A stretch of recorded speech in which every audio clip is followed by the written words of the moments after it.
Today I got the opportunity to chat with Flex Wheeler. Flex is known as one of the best bodybuilders of all time, many times on that Olympia stage.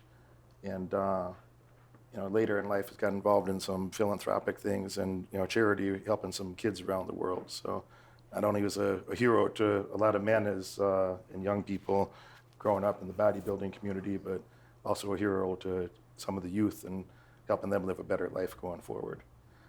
I myself, I remember watching you and Dorian. I was a teenage boy. I was watching you and Dorian Yates and some of the guys of, the 90s and early 2000s. I don't know who the hell the bodybuilder guys are of today. Right. But I know from your time, Milos Sarkov and you, Dorian, Ronnie Coleman, were, people that I had my eye on in that transition there between Dorian and Ronnie.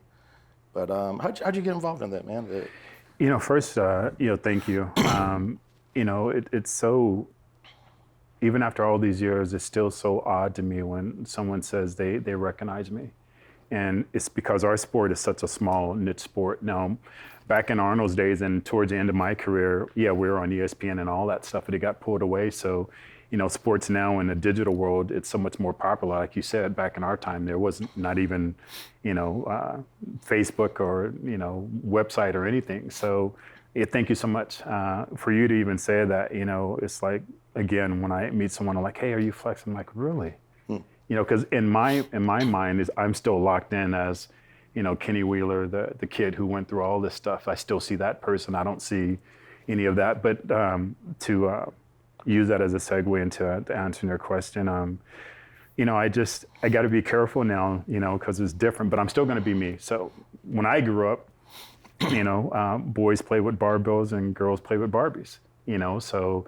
It was back in the days of wearing a Britannium shirts and the matching belt that flipped down, and you got to have a pair of arms coming out that. You got your 501 blue jeans, so you didn't really care about legs, right? Just chest and back and biceps. So, I started working out actually originally because my dad was a football coach, and I was so tiny that he had to be the one to come and tell me, you're not allowed to play football, you're too small. So the company that insured the high school, they wouldn't insure me because they said I was too high of a risk. Wow. Yeah, I mean, when I graduated out of high school, I was barely 98 pounds, graduating. So I was truly one of those guys. So I was going to ask, because you're a pretty tall man. So Yeah, I always had big feet. So even in ninth grade, I already had a size 11. So I was sucked at track and football because I'd trip over my feet. And my brothers and everything were great athletes. But so being my father was a coach, I had to stay after school. So he's like, just hang out in the weight room, and when I'm done, we'll go home. So I just would hang out in the weight room and just kind of start working out. And I liked it and continued doing that and martial arts and fighting. So that's kind of how I got into both of those, and they worked kind of hand to hand back then. I didn't know till today that you were involved in martial arts. You were showing me some pictures of some high kicks and some pretty gangster shit there. Yeah. When did you start getting involved in martial arts? So actually, what did you study mostly? I started getting martial arts before I even got into bodybuilding. And again, because the edge of my career, the digital age happened, so people seen the bodybuilding and movies and stuff like that, people seen it. But, my first love has always been martial arts. And there's millions of interviews, even my trainer, who is a reason why I got into bodybuilding, because he was training me Tyrell McGuire, and I was fighting at another school, and I went into police academy, and his business partner, I'd met him, and he was telling me about his school and about his business partner, how great of a kicker he was. And I'm like, it's not better than me. He's like, I'm like, I'm the best kicker in the planet, you know what I mean?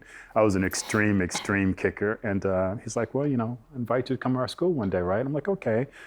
So I met Ty, very soft-spoken, person. Those are the person you really got to worry about when they don't just have to puff up. Super nice. How you doing, sir? Blah, blah, blah, soft-spoken. So back then, to gauge how good you was as a fighter, you fight their fighters in different levels as you level up, right? So start fighting through their fighters, and I only had one gear, and I was just highly aggressive.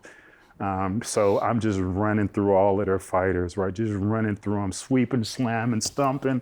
I didn't know, I thought that's what you do. So after his last black belt I ran through, he was like, why don't you hang around for a second, move around a little bit with me? I'm like, yeah, sure. I'm thinking, oh yeah, you're the kicker, huh? So he's like, in a respectful way. hey, let's move around a little bit. It's respect, right? So we're moving around, and he touches me everywhere, and I can't do nothing about it. And I consider myself lightning fast with my legs, and with his legs, he had such great control and speed. He would touch me and pull back, where I would touch you and blast through, because I'm trying to get it there. And he would just like this, just everywhere, hands, just bing, bing, bing, bing, bing. So as a real fighter, every one of those is a knockout, because you didn't see it. And he just touched me, I'm like, so I'm so pissed.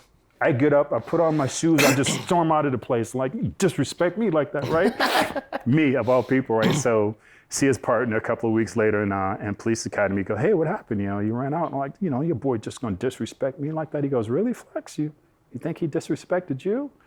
I'm like, yeah, just gonna touch me up like that, He goes, he really would like to talk to you, He wants to make you an offer. So I went back, met with him. He goes, so he's like, you feel I disrespected you? I'm like, yeah. He goes, so you don't think running through all my students, slamming them, stomping them, reverse punching them, one guy you cracked his ribs, another guy you knocked a tooth loose, and all I did was touch you? And I'm like, you're right. He goes, hey man, I want to make you an offer, come over to our school, and I can guarantee you'll be the #1 fighter in California in a year. In 3 months, I was the #1 fighter. I'd had over 300 fights I didn't even get scored on. So I was doing that, and we started weight training together, and he would train with me weight training, and I started competing in bodybuilding, and long story short, I ended up winning the Mr. California in bodybuilding, and then that Sunday I came back and won the California State Championship fighting. And he was like, you can't keep doing both and continue elevating. I'm like, why? He goes, you have to pick one.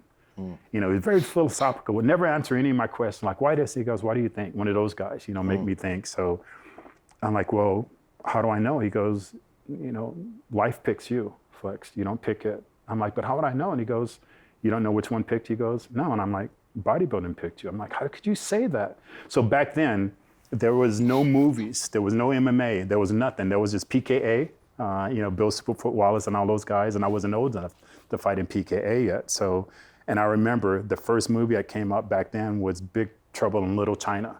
And one of our stars from Fresno that made it into the movies, and like, you can make money in bodybuilding. You can't make money in movies. Because back then, again, if you were a great martial artist, you come out on screen, do all these flamboyant kicks to establish to everybody you're a great fighter. And then whoever the star knocks you out with one haymaker. And it was so disrespectful, right? So I got into bodybuilding. He would literally pay for my food for months because I was just so freaking poor. I couldn't even afford my food. And we still kept training. And I always. What year was it this year? So this was like back in, I went through police academy, 87?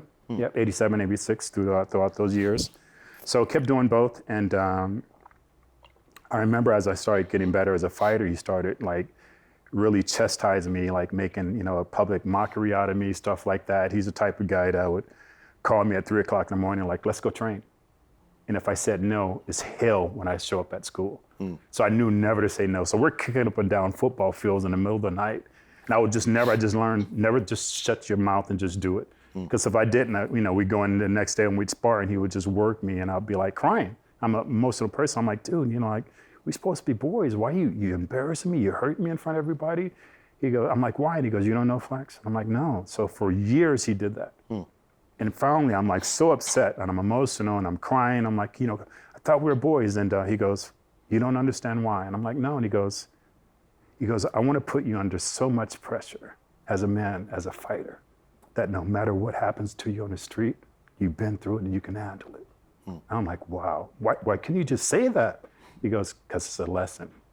So everything was a lesson. So that's how I got into that. And still to this day, brother, I mean, martial arts is my first love. Oh my God. I don't know what it's like to take all these crazy drugs and stuff like that, but I imagine it must be the same feeling, just to either get hit in the mouth or to throw a technique where a person can't even see it and they get hit by it. It's like, for me, it's like, it gotta be a rush of like freaking adrenaline or cocaine or something. Is that feeling?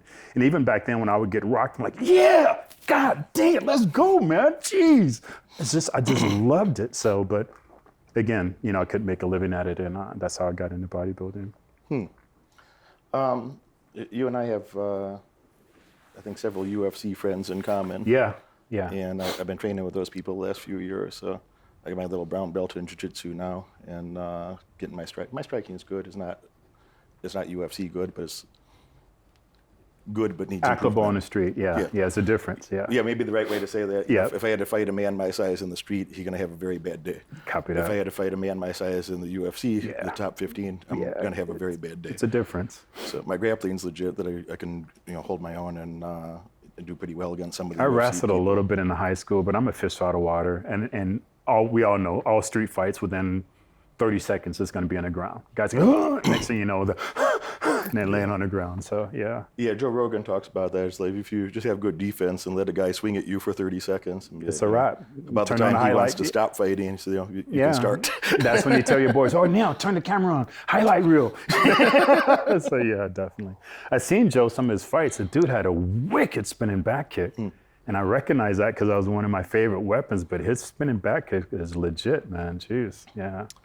I've been working with a guy for a couple of years, Henry Hooft. I don't know if you know who Henry is. I heard his name before. He was a kickboxing champion. He's about 10 years older than me, and he runs a gym down in Florida called Kill Cliff Fight Club. So he's Kamaru Usman's coach, Mike Chandler, Gilbert Burns' striking coach. He trains a bunch of the top guys down there. Derek Nice. Brunson. Very Anyway, nice. Henry is a fantastic guy. He was like a 23-time kickboxing champion.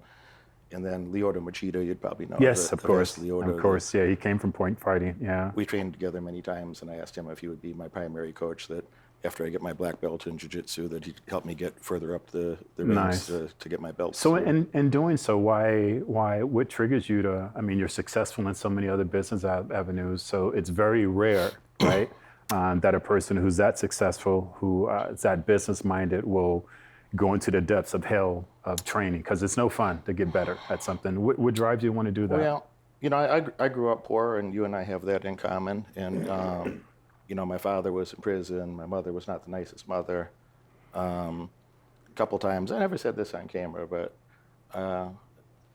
no reason not to. But a couple times I was in court as a child, through like they're going to take me out of the house and put me in foster homes, And my grandparents spent a little money on attorneys to help me stay with my mom, and they kind of looked out for me. But my grandparents were kind of the closest thing that I had to parents, So I was always interested in martial arts, in a respectful way. Like, I'd like Sure. to learn martial arts. I didn't even know what was what or what was better or not, but she didn't want me to be involved in wrestling or boxing or karate or the things that be available in that community. She thought, well, he's already getting in fights, he's getting more fights and more trouble. It's which the actually truth the is probably opposite. exactly the opposite. Yeah, it's the opposite. But that was always something that I liked in the back of my mind, and quite frankly, I'm not saying this to be kind, but it happens to be true. Is I'd look at guys like you or the other top Olympia guys, and I'd look at some of the fighter guys that you see at that time as like some superhero shit, Yeah. And yeah. every young man looks at somebody that's like. Sure. Like that guy, somebody like, at that time maybe it's Chuck Norris or something Yeah, like that. yeah. That you're thinking like, that guy can do some superhero shit. Yeah, Like, I want to yeah. do some shit like that. Yeah. Or I'd look at you guys and I'd read my Flex magazine and go lift weights at the local gym, and it's like a superhero. Yeah. So yeah. and I think that there's anchors like that in the back of every young man who's ambitious and wants to do something. 100%. You have those thoughts in your head. And I was doing good at lifting weights, but then I had this injury with my arm here when I was 18. I slipped on some ice and slipped on a piece of glass and got a chunk of glass on an angle. Let me say that again. Yeah, it's about 22 stitches there where a piece of glass went on my arm. Because I got so many crazy surgery scars. I'm the type of person, when I see someone's scar, based on how much it healed, I can tell how bad it was at the beginning. Because I look like I got in a fight with Jason and Freddy Krueger, and they both whipped my ASS. So This that's is pretty 27 freaking years bad. old, and it still looks like that. And it's still protruded. And I know that whenever they want Yeah, to you draw see blood that. and they can't get it, they want to go here. And it's a worse painful place to be stuck. So I can't imagine. Well, that messed up I wasn't trying to be a pro bodybuilder, but that got in the way of my weightlifting for a while. That I had good progress, and I was 204 pounds and had some abs, was pretty lean. And I got hurt and I didn't get back to that. I got involved. I was always involved in business. So I grew up poor and I hated it, and I wanted to go make money. That was a primary thought in my mind. And Were you naturally like smart in school, or you? you might have a similar circumstance where if I focused on something, I could get A's very easily. If I focused on something, I'd do very well. But if I didn't like something, it's really hard to tell me to do something that I didn't feel like doing. Copy that. So I was very good at giving myself orders. I wasn't so good at following orders from other people. And I'd say that's probably still true, that I'm very coachable. I go out of my way to spend a lot of time and make myself useful to my coaches and make sure they're well compensated and I can help them any damn way. I want to do my part to earn their guidance and mentorship, both in business and fighting, et cetera.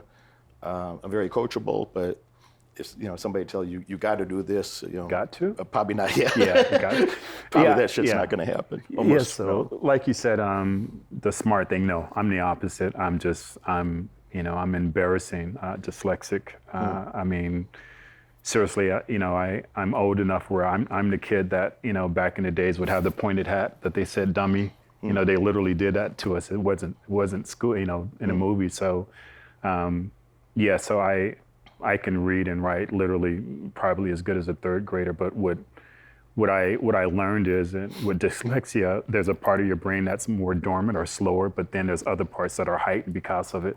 So my ability to listen and watch things is how I read. I read off of memory of words. I can't look at a word and read. So if you're reading, I would have to I lock onto each word. And if I move faster than that, words are actually literally move around right in front of my face. So if I was reading out loud, which is the reason I stopped reading for scripts and movies. If I was reading out loud and I did it wrong, he goes, no, Flex, it says this. Literally, I would look back and the words would literally freaking move back and I could see them then.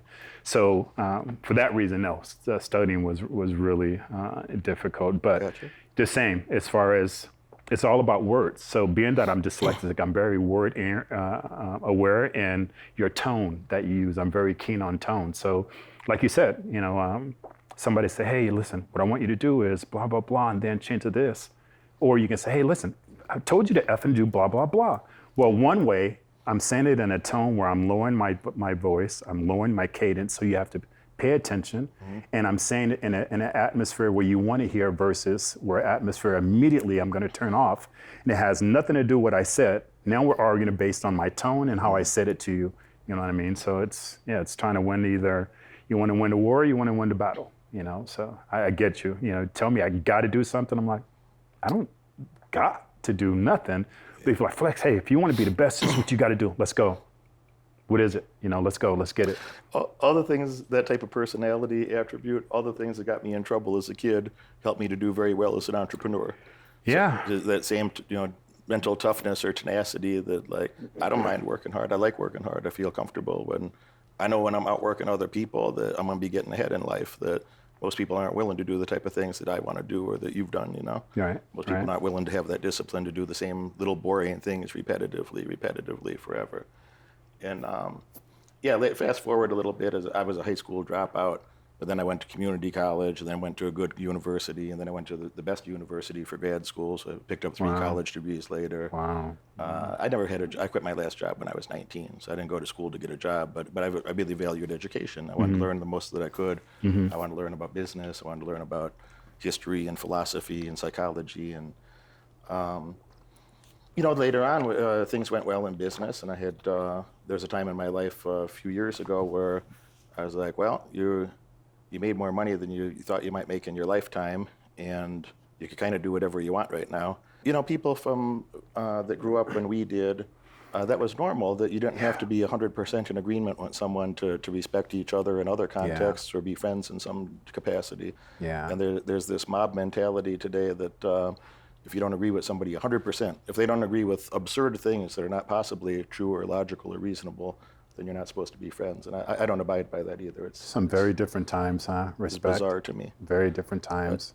In good things and bad things that happened during that time is, 2020 and 2021, when they closed the gym, if I don't work out, then I eat too much too.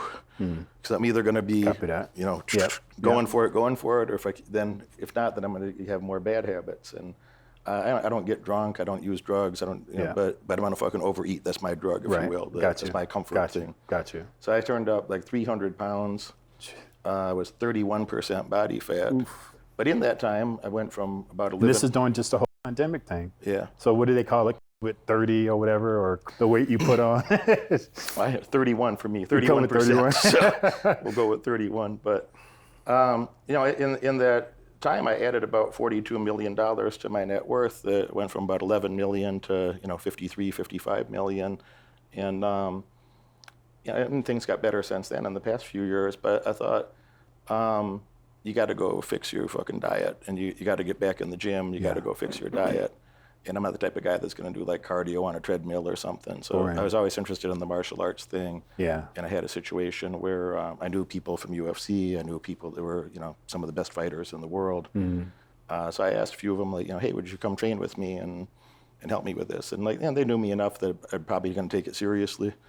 But a lot of people say they're going to do something, but sure, of course. Yep. How many times somebody came to you and Word said, service. I'm going to be on the Mr. Olympia, or I'm going to be on the stage with you, and 99.99999% of those people, they didn't want to do the work when they found out what it took. But the long-winded answer to your question is that, I had to go focus on that health and fitness stuff, and now I'm 256 when I wake up, and about 8.5% kind of floating around there. And I'm not trying to be a bodybuilder. Right. Just about healthier. Just want to be generally fit. And, then I started working on the martial arts thing. They helped me lean up and build a new skill set. I need a tough project, but my money will make me enough money that my primary project should be the some of the superhero fun things that I wanted to do. If that makes sense. Yeah. No, it's like I call it a workhorse. Even now, if I don't have something to focus on, I'll sit there and I'll sit idle. I'll literally sit in my house and won't even move. But if I have chores and things I have to do, it's like a horse with blinders on. I have to have blinders on and a carrot dangling in front of me, and then I'll go chase it. But if not, I'll just sit there and I'll literally like, come on, man, And sometimes when I look at some of the things I have to do, I'll look at this mountain and it'll overwhelm me, and I'll sit there and just stare at this clog of things I have to do. And I just learned now that I have to take one piece, do that, take one piece, do that, and slowly start to do things. So the same, I can't, even working out, I have to have a goal. So it's sad, I know that I have events coming up and appearances. So now I'm back in the gym working out, where I know people normally think, oh, he probably goes to the gym every day and eats clean. I'm like, I wish, but I don't have that drive anymore. I got to be honest. I don't have that drive to go in the gym and hurt like that. For what reason? At the age of, if God willing, I'll be 59 next month. At my age, I'm very aware that I'm more focused on my exit strategy in life and what I've done to leave a mark here. And like we're talking off camera the other day, for me, the respect that you give me and the respect that my peers give me, whether it's being called the legend or any of that. I mean, again, I'm being redundant. I said this before off camera, but what does that really mean? A person, either they're good looking or they're fast, or they can shoot a basketball through a certain hoop or run a certain speed or sing really good or smart, have a high IQ. Does that define you as a person?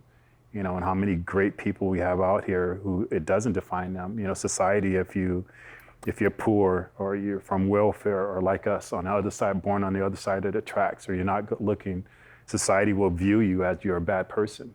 But automatically, if you look good, you have money, you come from, wealth, or you're smart or whatever, society views you as you're a good person. And it's complete the opposite. So I don't want to be known as, a person who was great as a fighter or an athlete. For me, my segue into, what I'm doing now is more or less my legacy is what I want to be known for. And that's what more so I'm about. And that's what drives me now. That's what gets me off the couch, to do those type of things. Let me poke at you just a bit more of the pathway there of, kind of your journey through life. That walk us down that path a little more. So you win the Mr. California. I believe that's what you said is called Mr. California. Yeah. You win in '89 a fighting championship as well at the time in the state of California, and you got to pick between those two things. And obviously, you decided to go with bodybuilding as the primary thing. What is that path forward? That the next many years you're very dominant in that space, and pulled yourself right up to the top of the best bodybuilders ever. I always try to answer a question honestly. It may not be the answer the person was looking for, but if they truly were looking for me to answer that honestly, then they're always going to get that. So that drive actually predates me, like I told you again off camera, I come from being homeless, welfare, beaten. The first time I was hit by 2 women, I was 5. So that kind of psychologically messed me up with women.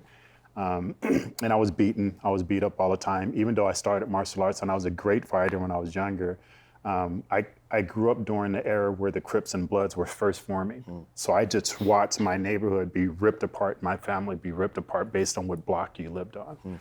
It was crazy. For me, I couldn't bring myself to hurt somebody on the street. And I'll literally let people beat me up. I'd let my brothers and sisters just beat me, and I would look at them like, wow, but what if I sidekick and I break there? Those are my thoughts as they're whooping my ASS. And I'm like, well, it doesn't hurt, so I'll take it. And it's so bad, and I'll get to your question. It's so bad that when I was in high school, and I actually put this in a book that was written about me, when I was in high school, this bully used to just worry me out all the time, just beat my butt. And what I learned, I would invite all the bullies to my karate school. For whatever reason, once they put on gear, I would click over and I would just work them. So I learned whoop their ass in school, and karate school. And then they'd go back and tell, hey, don't fight him, he knows karate. But there's one bully, I could never get him to come, so I could never get him to come. So we're in the shower. He knew better. Yeah, I guess. We're in the shower, and this is how embarrassing this is. We're in the shower, and everybody's almost gone, and he turns around and he punches me in the mouth. And I look around, I'm like, well, nobody's seen it. I'll give you a timeline. It was like right when The Roots, remember The Roots that came out with Alex Haley and all that? So I seen that, and something just happened, just clicked over. I seen him in the next year, first day in school, and I'm like, hey, I remember you. He's like, I remember you, and he's like skipping to my loop, like, because he's about to work. He's like, I remember you, Skip. I'm like, yeah, I remember you. And from a distance, like, bing, bing, bing, bing, bing, pick him up, slam him, bing. Like, it's a doom day. And I just clicked over. So I think that mentality that I learned in martial arts, I was able to apply that to everything else I'd done, because it's a very individual sport. Every other sport is a team sport, and they're called team sports because if you feel, maybe one of your teammates can help you out, whether it's football, hockey, or anything else. But in the ring, it's just me and my opponent. My teammates can be screaming like, can you do this? It takes me to apply that.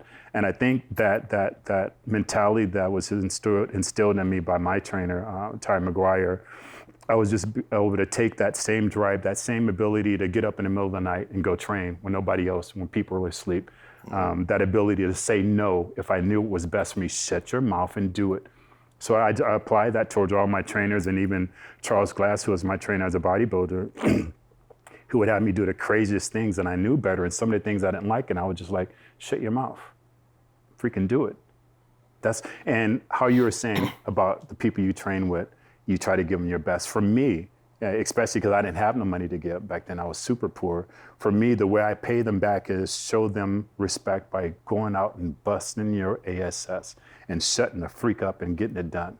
That's how I can pay them back. That's how I can, and that, I get it. That's what you were doing by their giving them that respect. So I just took that same drive and I just applied it towards. I try to apply it towards everything else I do, even being an amputee now.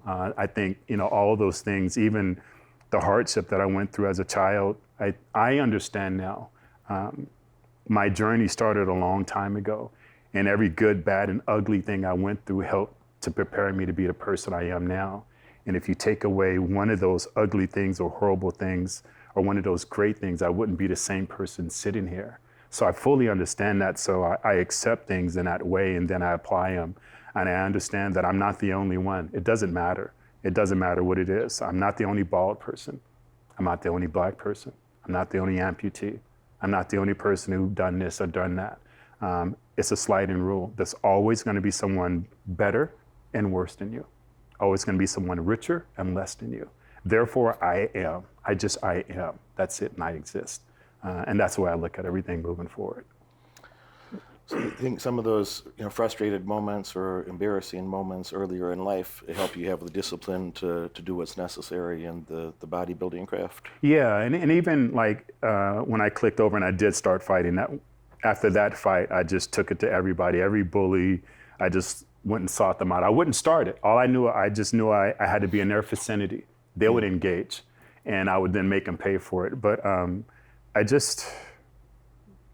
it was just different. I was able to just take that drive and switch it over. But I was also aware because I fought around guys who were so much better than me. I fought, around Billy Blanks, Benny Arquittis, his butter Binky. Benny, we traveled the world whooping everybody in everybody's style. I was around these men, right? So I knew I wasn't the SHIT. And I was like, as a bouncer on the street, I was like, what happens if I run into one of those guys? What happens if I run into somebody as evil as I am? Because I would never engage. But if you wanted it, man, I'm gonna let you have it, and I'm gonna enjoy hurting you. I just had that bad part about I'm never gonna start it, but if you want it, man, I'm gonna make you pay for this. I was like, what if I run into that guy? So first, he must be a dangerous fighter to work me like that. And if he's evil like me, he's not gonna quit. He's gonna make a spectacle out of me. He's gonna make things bleed. He's gonna make things happen where that if you see me 2 or 3 months later, you're like, oh, wow. You know what I mean? So at that point, I said, let me back up and just show everybody respect, even a person who deserves it. And I just taught myself, like, unless they call me the N-word or touch me or touch one of my members, they get a pass. They can just bark all they want. So I just learned that, and I started backing away from that instead of just giving a person it, no matter what. It's like, as long as they didn't do that. And it really helped me out because I still to this day, I never ran into that guy. And as we get older, I know I'm not that guy no more. And I see those men walk amongst me. In the UFC, I see them walk amongst me. And I feel more comfortable with myself being around these lions because I understand that I did give lions a choice. And I just pray that my good works move forward towards me. Maybe I might run into somebody who has a bad day, right? And they just looking for somebody to give it to. I was that guy before, right? Maybe they'll see me and just give me a pass, basically just because of the payback that I did before. So, we come from a time in fighters, like I said, I started having respect for people on the street because I fought around great fighters. And it was a respect. It was also respect if you wanted to mouth off, nobody's gonna stop us. We can go right here, or we can just walk out this building. You really want it. We don't have to do all this talking, this lip service, if you really want it, right? So, in you doing that, back in our times, we called it diarrhea of the jaw. You got diarrhea of the jaw, consequences. Your behavior had consequences during that time. You got diarrhea of the jaw, somebody might want to wipe your ASS with it, you know what I mean? So, but that was a respect back then.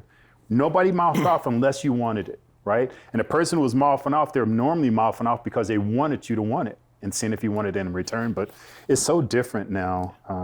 It's so crazy now. I was never a bully, and maybe for some of the same reasons that you mentioned. It's like, my dad was in prison, so kids would talk shit to me and try to bully me in school a bit. And I got into fights because of that, but I never started. I wasn't trying to pick on somebody. I didn't feel that in my heart to behave that way. I don't really feel that way inside. But somebody get mouthy long enough that I got comfortable punching them in the mouth after a while. But as an adult, I don't want to do nothing. I worked really hard to get away from those environments, man. I don't really want to fight with nobody. If somebody put their hands on me, we're going to have a different situation. But I don't want to be in that environment. I don't really. 99% of the time, I don't want that type of thing to happen. 1% of the time, right? I wish, I hope somebody. But that's 1%. The other it's like Mike 99% Tyson said. Respectful. We're not the same beast, and I can't even identify if I watch any of my old fights on Super 8 because I was back in Super 8, right? It wasn't even cassette. It was Super 8 back then. Or watch my competitions. I didn't even identify to that person. He's so different, so ultra aggressive. A lot of times I have to turn the volume all the way down because I don't even want to hear my own voice because the arrogance and conceitedness that came out of my mouth. But what it really was, if you understood my childhood, it wasn't that. It was insecurity. So the person who's loud, who's in your face, it's an insecurity. A man who's calm while they're in your face, that person's not insecure. They're very calm and confident that they don't have to blow their stack, right? So I get what you're saying completely. Do you know who Frank Mir is? Of course I do. Frank has become a good friend and he's one of my coaches. And Frank is, he's my age and he's still I seen a video with him and his son. Yeah, 280 boxing and stuff. Yeah. 280 pounds, Yeah. like 10%, 11% fat, Yeah. 280, 282. Yeah. And, super talented guy. Yeah. Super talented. His Frank was a daughter- guy, if you got your on an arm bar, he wants to break it. Yeah. he's really a nice man. Yeah, no, I met him. No, I But met him. I met in him. competition, Yeah, of course, it's he's- competition. he's What do a you competitor. want? No, what do you want? But he and I had these conversations of like, if he wants to be a bully, he could bully just about anybody on earth. Right. There are very few people that he couldn't bully on That's right. earth. And he don't behave that way. And we had that conversation. Like, I don't behave that way. I'm not out trying to poke at somebody or be rude or some way. I try to be a pretty respectful person.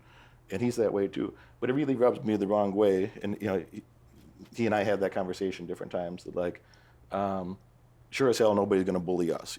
Yeah. Like, Right. I don't want no trouble. I might tell somebody a couple times like, hey man, just go back to what you were doing. Yeah. Go live your life. It's gonna be better that way. Yeah. We're both Yeah. gonna be happier.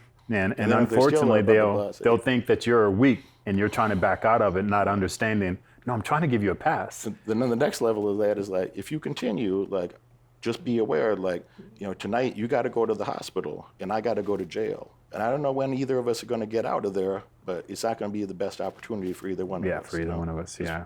Please- And no please matter stop what, that. who loses the most? You. Yeah. Exactly. Exactly. I got to go back to bodybuilding. I'm sorry. No, we got to let's do go. it. Let's we got to go. do it. In your reign coming up, and something that I always had a lot of respect for. And this is it might not be the most exciting part for them, but it's the most exciting part for me that I really love to hear your thoughts or philosophies of during that time and maybe reflecting back at that time. That something I always had a lot of respect for you specifically, and the other people of your time in high level bodybuilding was that I'm like, these are guys that like you can't have excuses. That you got to show up and do the thing. Yeah. It don't matter what you feel like. Obviously something's sore on your body. Obviously something's going to be hurt.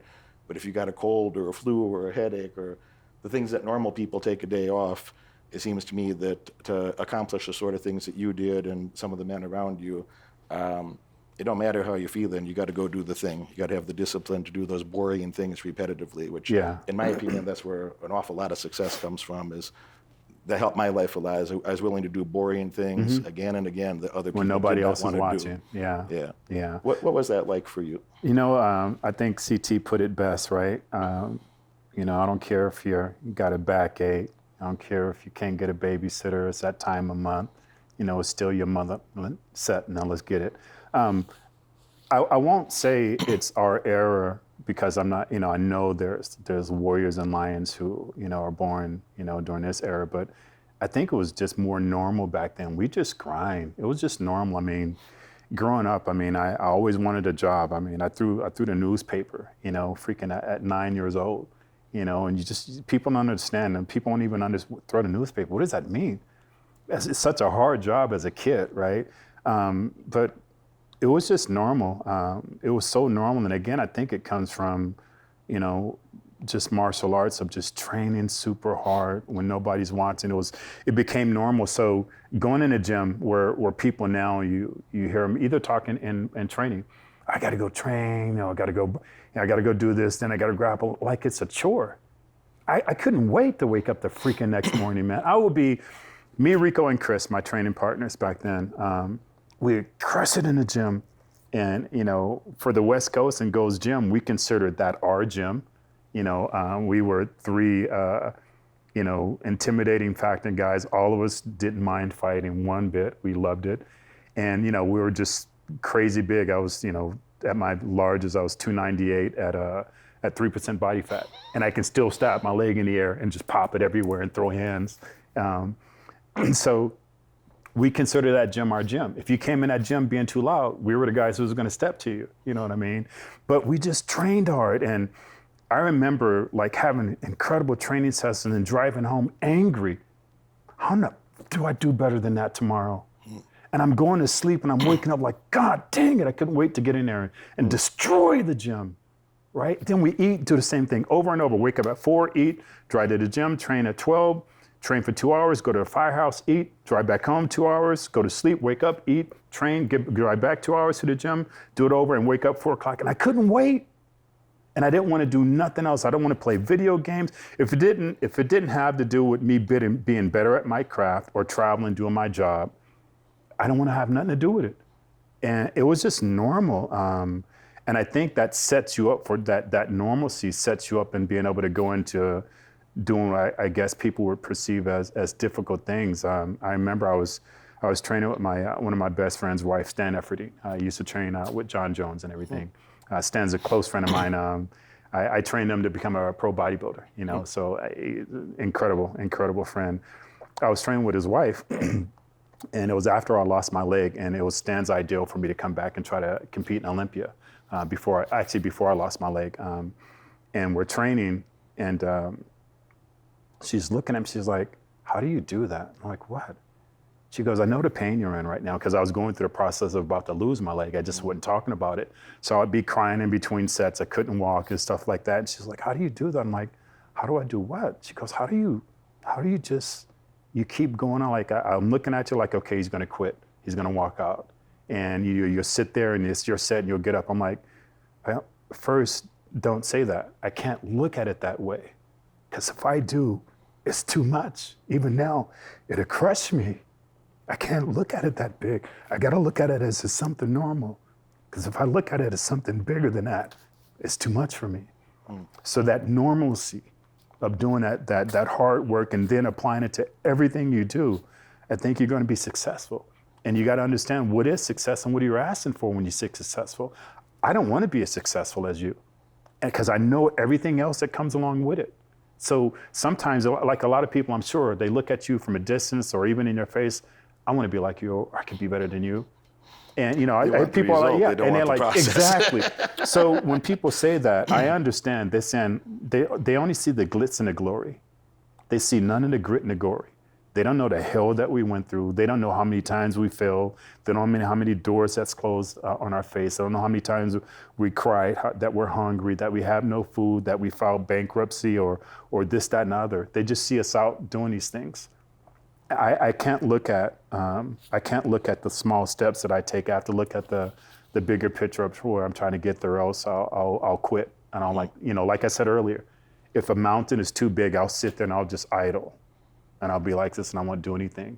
So I can't look at it that big. I just got to take these tiny things and say it's a normal thing to do.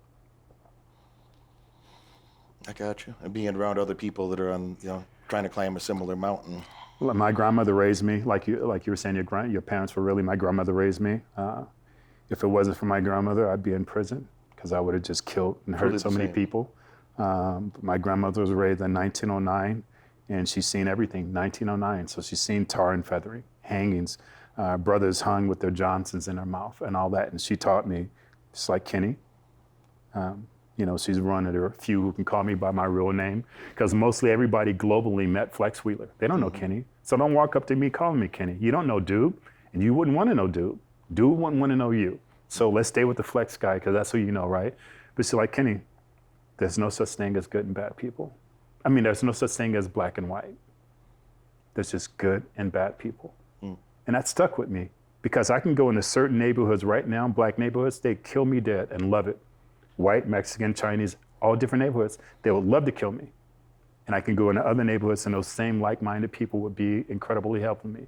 And that's what I've learned. So, and seeing that, I understand it's just good and there's just bad people out there, you know, and I just choose, I want to be one of the good ones, no longer one of the bad ones. Over time, so you went through the martial arts era, martial arts and bodybuilding, focused on bodybuilding, made your way right to the top over there. And, you know, at the end of that, you say you had this injury, you had a problem with your leg. So before that, that journey, as you want to say chronologically, what happened is in 97, I started not being able to achieve my condition the way I used to. And me and my wife at the time, we kept going to all these doctors. And, you know, it's sad, but back then they were just like, oh, it's the steroids. I'm like, get the freak. Oh, it's the meat you're eating. Oh, you're eating too much protein. Just pure idiots, doctors, pure idiots. So I kept doing what I had to do, and it kept getting worse and worse. And I I started having incredible pain. And long story short, the pain was so bad that I would go outside on my balcony, I would punch the stucco on the outside of the wall. Because in my warpness at the time, I understood why this hurts. I don't understand why this hurts. And it's like the cartoons, you know, I got a stomach ache, so what did you do? I hit myself in the head. Because I understand, my head hurts now because I hit it. And so that's the way my brain process things. But so I end up, long story short, they end up running some tests. I end up finding out that I had a rare kidney disease called focal glomerulosclerosis. It's the most aggressive and deadliest kidney disease known to men. And they waited, they wanted to do more tests, and I was like, no. And they're like, okay, well, we need to. So they did another test, they waited a year, and they finally came back with results, and they brought me in and they told me, and I said, okay, you know, my first thing is, my grandmother taught me, hey, piss in bed, you sleep in it. Simple as that. Meaning you make your problems, you deal with it. I'm like, okay, I know what I've done for a living to look this way. I'm not gonna sit here and cry now that if it's caught up to me. You know, I wasn't crying when I was winning shows and making money, you know, so why am I gonna cry now? And my first comment to the doctors was, you know, did I do this, you know, based on what I take? And it was like, 100% not. And I'm like, how can you be so sure? And he goes, well, because there's children that has the same disease, and there's another professional athlete who looks nothing like you. We can't say his name yet because he hadn't announced it, but it was Lonzo Mourning, the other person who had that disease, right? Or basketball, I'm sorry. Yeah, basketball. So that caused me to have to look at leaving a sport, and in 2003, I ended up having a kidney transplant. I had 9 surgeries in 11 weeks that I almost died from. I went into the hospital at 270 pounds at 4% body fat, and I walked out at 160 at 30% body fat. So that was the start of my transition and understanding that, you know, this is not going to be forever. So that was the first big shock that happened that pretty much ended the sport of bodybuilding for me. And at that time, it wasn't internet and everything like that. And it's such a rare disease. So I take these certain things that look a certain way, right? And they're known to damage a certain organ, 2, liver and kidney. And now I'm trying to claim that I have a kidney disease. You know, most people say, okay, you're lying.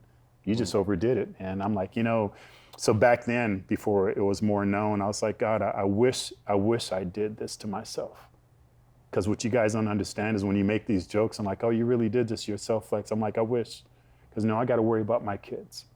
I got to teach my sons, my daughters. I got to teach them to teach their kids. These markers will watch out for the rest of their life. Because still to this day, there's no cure. They don't know why at all whatsoever. And the medication they give us is by far more deadlier than the disease itself. They told me the medication we give you is probably going to kill you quicker than your disease. So imagine that. If I could control it, and I really did, I don't have to worry about my sons, my daughters.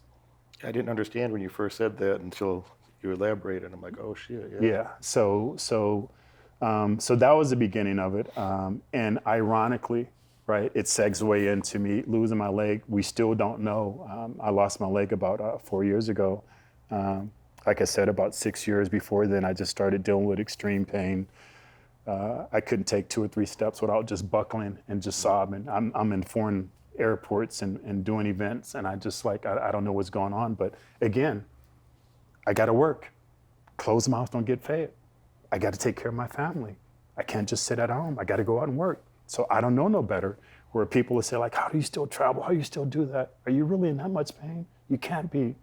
It's normal for me. I got to look at it as a normalcy. Because if not, I'll stop and I'll go in my bedroom, which I do sometimes. I'll close the door and I'll just be in bed for weeks in a fetal position because it's just too much. So, yeah, man, you know, it's not the most pleasurable thing in the world, but you know, I truly feel that everything I've been through in life, all the lemons that I've been given, there's not really no room that I can't feel comfortable in. I can go in a room and feel comfortable with millionaires, been there. I can go in and feel comfortable with failures. I can go in with kidney transplant, limb loss, depression, suicidal. You know, first time I tried to take my life, I was 13. Last time was 2 years ago in the desert with my .50 caliber. I'm an excellent shot. I would shoot my weapon into my home. You'd never know I'm shooting my weapon because I'm trying to get used to hearing that sound so I can pull the trigger. But my point is only hurt people can help other hurt people. I see you from a distance because I identify, like you said, we relate. I can see a person I relate to. I can see their scars, the way they move, the way they handle themselves. So coming from the ghetto, if I'm trying to help people and I'm talking to some kid who's suicidal or been through something I've been through, and they first thing, do you know what the F I've been through? You don't know what it's like, man. I'd rather take your life than talk to you about this. But when I relate to them that I've been through similar things, now we bonded and they're gonna hear. So I couldn't reach down and help these people if I hadn't been through all these various different situations. Even now, I'm not in a bad way, but I'm so honored to be an amputee now. I mean, we all do it. We see a person with a lost limb and we'll look and kind of glance. I'm like, wow, I wonder what's their story? What is that like? I'm that guy now. So the first thing I do is when someone looks at my leg, I make eye contact with them and I smile because I want to let them know it's okay. Kids, I'm like, hey, you want to touch it? Yeah, I love to. I couldn't help other limb loss people if I hadn't become one. So now when I know what it's like, I know what the pain is like, just things, I got to monitor when do I go to the bathroom, how far. I stay in a level of pain from 7 to 10. It's been like that for the last 6 years. It never effing goes away, never. Never. No opiates. I got fentanyl and every drug you can imagine in my house. Everything. Doesn't do it. Don't do nothing. Don't do anything. So, like I said, sometimes the only remedy for me is just like what I tell myself again is, hey, clouds are out today. I'm going to stay in. Meaning my pain barrier is too high. I'm going to stay in today and just lay in bed. And I'll just lay there and I'll tell myself when the sun comes out again, go out and live, go out and have fun. So when the pain is bearable, get up, go out and live, but understand, the clouds are coming back. Just go get it while you can. And when you can, stop, slow down, and prepare yourself and get ready for the next time. I tell people that last thing that you just touched on of like, you really got to be grateful for the opportunities that you do have, that there are going to be plenty of bad days in life, and someday you're not going to have your life no more. And whatever a person's going through, like, I have a few injuries that I need surgery to fix, but I'm grateful to go train. Chuck Liddell comes over with me, Hoist Gracie comes over with me, et cetera, et cetera. Like, I'm going to go tell Chuck or Hoist, like, I got a little tummy ache today. Yeah, really. My shoulder hurts. Right, really? You're going to say that to them, right? Really? You would never say it. You would never say those words. Just like, you're going to go deal with just the thing. Just go do it. And, maybe you're going to do 80% good. Maybe you're going to do 60% good. Depends on the situation that day. That, and they know that. They feel that or they see that. Like, but, be grateful for the opportunity. You said this in slightly different words earlier of, you get to do the thing. You don't, I have to do the blah, blah, blah. Yeah. And be grateful for the opportunity that you're alive and have enough health or enough vitality to go take advantage of some of the opportunities that you might be presented with. Yeah. I think that's an important way to think about things. I think it's inspiring the way that you said that.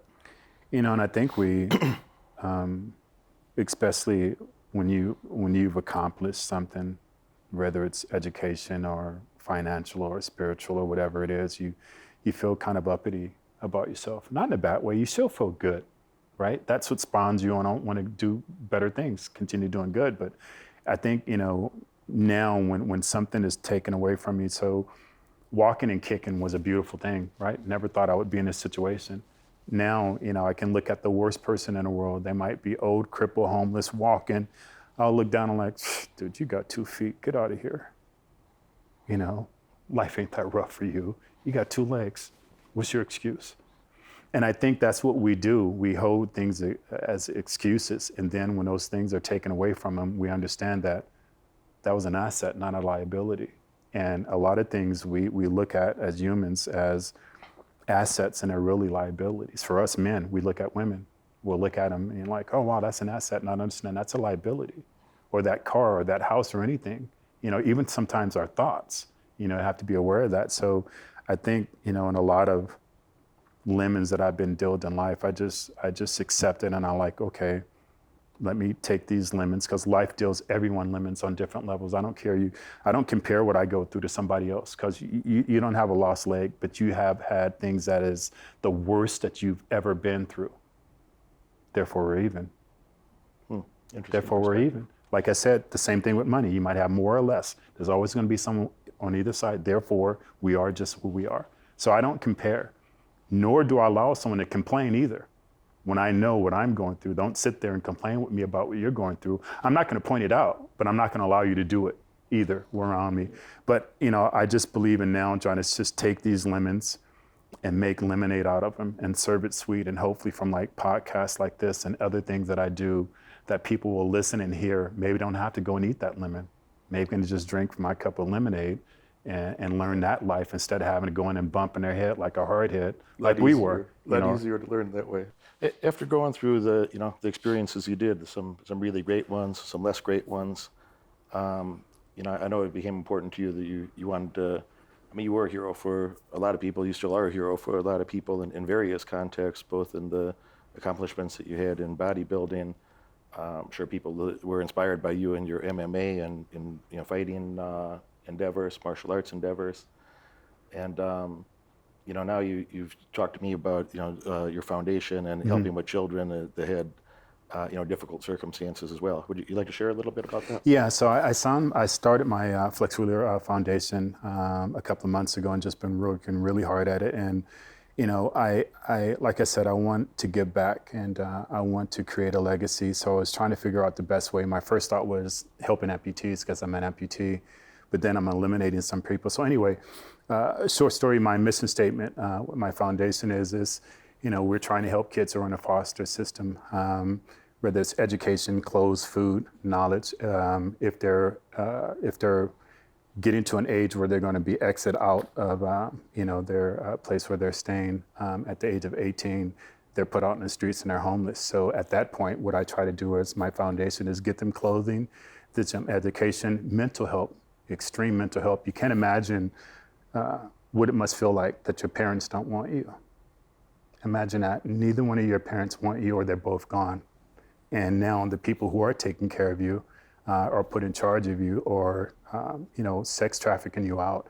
Over 90% of a lot of the kids are in the foster system are being mistreated and so on.